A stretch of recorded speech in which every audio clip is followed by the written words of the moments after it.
Amis internautes, n'oubliez pas de liker, de vous abonner et de cliquer sur la note de notification pour ne rien rater. Législative de 2026. Conséquences du mauvais management de l'opposition. 0 député pour LD. Explication. On dit souvent qu'on ne regarde pas là où on est tombé, mais plutôt où on a trébuché. Une autre façon d'établir la relation de cause à effet. En refusant de souscrire aux fortunes du code électoral, la possibilité de signer des accords parlementaires avec les autres formations politiques, le Parti Les Démocrates, qui se croyait puissant et capable de voler seul en haute altitude, vient de se rendre compte qu'il s'est fourvoyé. L'objectif de ce code étant de pousser les acteurs du champ politique à de grands regroupements, aucun parti politique à l'étape actuelle des choses ne peut enjamber la barre des 20% dans chaque circonscription électorale sans y laisser des plumes.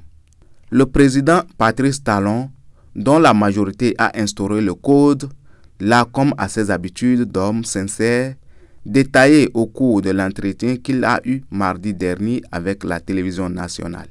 Il avait même supplié Boni Yayi, le leader de l'opposition, d'aller tout au moins avec la FCBE de Paul Hunke. Malheureusement pour LD, quand Dieu veut perdre un parti politique, il rend aveugle ses dirigeants. LD n'a pas pu profiter de cette aubaine et se retrouve aujourd'hui au pied du mur, sans espoir aucun. Ainsi, après l'échec de la présence dans les starting blocks, le parti de Boni Yayi s'apprête à vivre une autre épreuve de nerfs.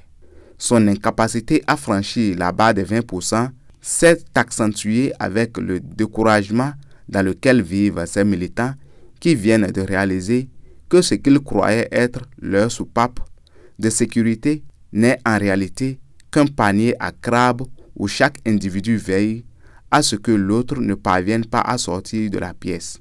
Certains ont été si affectés qu'ils se préparent déjà à s'offrir une chance d'élection en allant sur la liste des partis politiques prévoyants.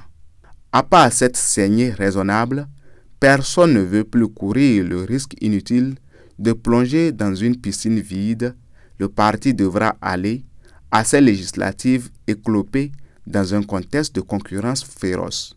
Voilà pourquoi, après la présidentielle ratée, elle vient aussi de s'inscrire au rang des candidats perdants.